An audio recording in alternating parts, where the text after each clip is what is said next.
Kepala Desa Segarajaya, Kecamatan Tarumajaya, Kabupaten Bekasi, yakni Abdul Rosid akan diperiksa Bareskrim Polri hari Kamis 20 Februari 2025. Hal itu juga dibenarkan Rosid dan mengatakan terkait pemeriksaan tersebut dirinya sebagai saksi dalam kasus pagar laut yang terjadi di perairan Kampung Palcaya.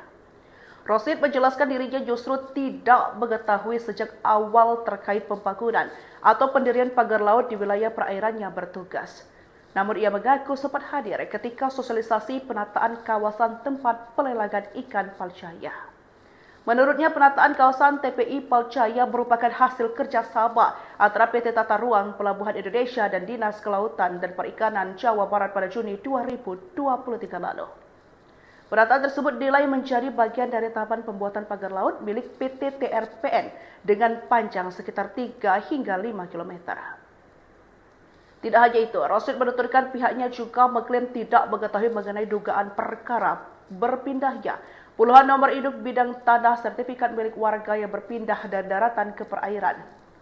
Justru dirinya berdalih berpindahan data sertifikat tersebut terjadi pada 2021, jauh sebelum ia menjabat sebagai Kades.